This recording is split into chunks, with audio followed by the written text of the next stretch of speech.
We're here today with Beth Prentice talking about the work of Educate the Children. So tell us what exactly your role and position is. Well, I'm a volunteer. I'm the president of the board and have been so for the last 4 years or so. But my passion for this organization stems back to my Peace Corps days in Nepal in the mid-'60s.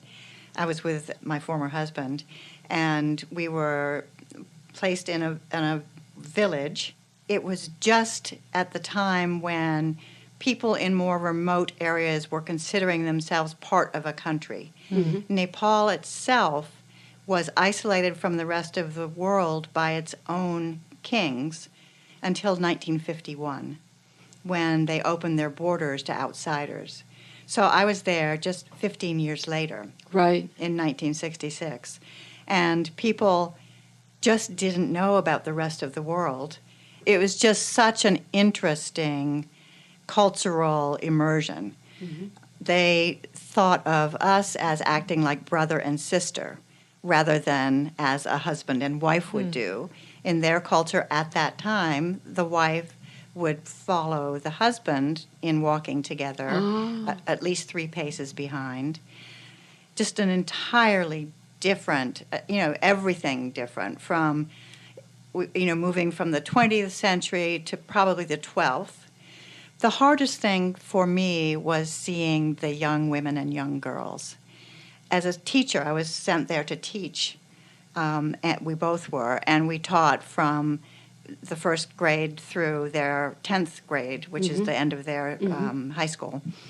In the first grade, there's maybe 20 or 30% of them are girls. By the time you got to the 10th grade, very few, if not any, even right? one. Not even 1 or 2. Yeah. And as you're watching and working with kids, you could see how bright so many of these students were, these female students, who never had the opportunity to go beyond maybe 3rd grade. Right. But in that country, they were lucky to even be in school. Right. So even today, for women, the literacy rate is, I believe, 48%. Mm-hmm. So ETC is what we call Educate the Children. It started 20 years ago, giving children the opportunity to go to school, but quickly realized that when you have children that come from illiterate families where no one has been to school and nobody understands the value of education, it's not a very transformational or generation-changing transformation that you can make. It is not effective to try to get children to go to school and learn well if their mothers don't know how to read and write, because nobody in the family understands why they should be sending a child to school instead of sending them to the fields to work. Right. Secondly, we recognize that when a child is hungry or malnourished, they don't do very well in school anyway. Right. It's very hard to concentrate. It's hard to concentrate. Mm-hmm. So those 2 aspects of what we do are highly interrelated in the way we work. So we're invited into an area. Right now we're in a region called Dolakha, which is northeast of Kathmandu. We start with organizing the women. It's so important that the women of the families learn how to speak for themselves, learn first to read and write, learn how to do kitchen gardens and understand about nutrition and why it is so important to your family and your children, and learn eventually how to make some money. So the women we're working with right now, we're in our 6th year, which is the last part of our program cycle, and then we go someplace else. These women, there's 854 of them, they come every night, 6 nights a week, for 2 hours for 6 to 18 months to learn to read and write with their group. First of all, you have to remember that these women have been most likely married out in an arranged marriage. They're not in their home village at all. They're fairly isolated, and what they are able to do depends very much on their husband and their father-in-law. If either their husband or their father-in-law didn't think it was worthwhile for them to do this, or at least would allow them to do it, they wouldn't be doing it in the first place. So we have just by the nature of the beast, we have families who are at least interested in their women getting something in the way of education and something in the way of some income earning ability to help the family. You've got women who are illiterate, landless, peasants with no children in school. By the time we are done, after that 6-year cycle, after that 6 years, these women can read and write, they can do basic math, they have learned through doing kitchen gardens about nutrition and how to feed their family. They have been able to get into a system of microcredit where we set up microcredit. Each women's group becomes a small microcredit savings group. And then last year, in year 5, we formed those into formal financial cooperatives. So now in Dholaka, these 854 women are all involved now in 3 legally sanctioned cooperatives.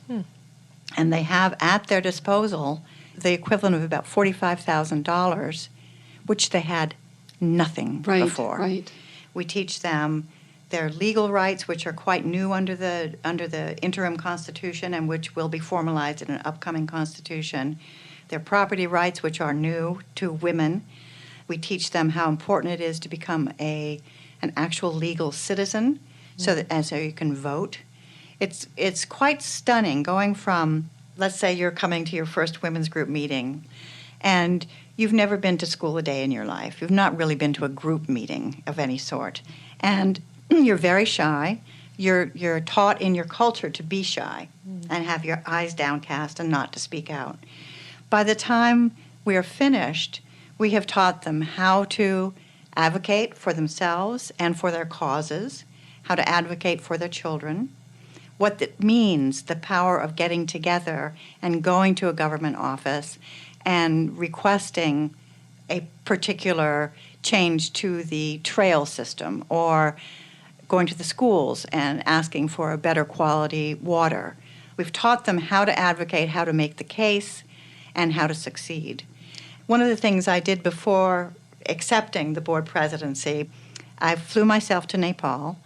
I wanted to see was there a visual difference? Was there an emotive difference in the villages where we had worked? How did the schools look? What were the headmasters like? What were the women like? So in the first village that I went to, 24 women came to meet me. What was amazing, first of all, I was so stunned by how self-assured they were. I hadn't seen that. And that's a huge difference. Huge difference. I had not seen that in rural Nepalese women before. They could speak to me, they could look me in the eye, they could tell me that they had an opinion about something. It was quite wonderful to see. Then, one of the questions I asked them was, what was the most important thing that happened to you through your 6 years of participating with your women's groups, with Educate the Children? The first thing most of them said is, well, we've not stopped. Your staff is no longer here, but we still meet. We meet monthly now instead of weekly, but we still meet. Probably most of them would say the thing that we left with that was most important was our ability to make money. But on the way, we would have never done it if we hadn't learned to read and write, if we hadn't learned about nutrition and hadn't learned to grow our vegetables, which then gave us the confidence to try the microcredit idea and then to be able to make money and be self-sufficient. You've told us a really neat story.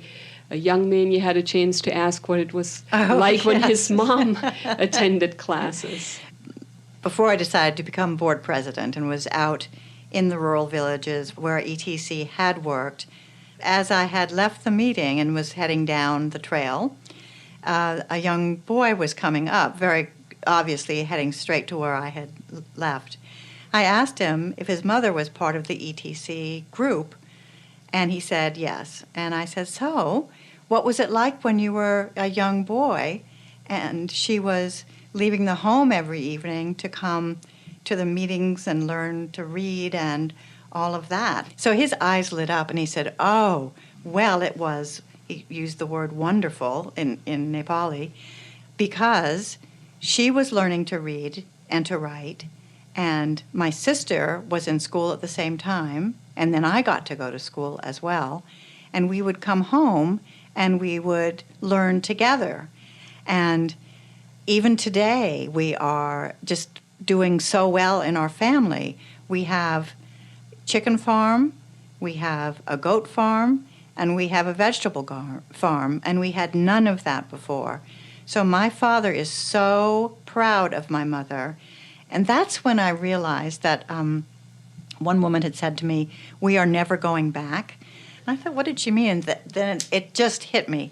That's what she meant. They're never, this whole family, none of these people in this family are going to let their children or their nieces and nephews be illiterate. Right. And they're going to transfer these skills of how to make money, how to raise goats, how to raise chickens, how to raise vegetables and sell them in the market.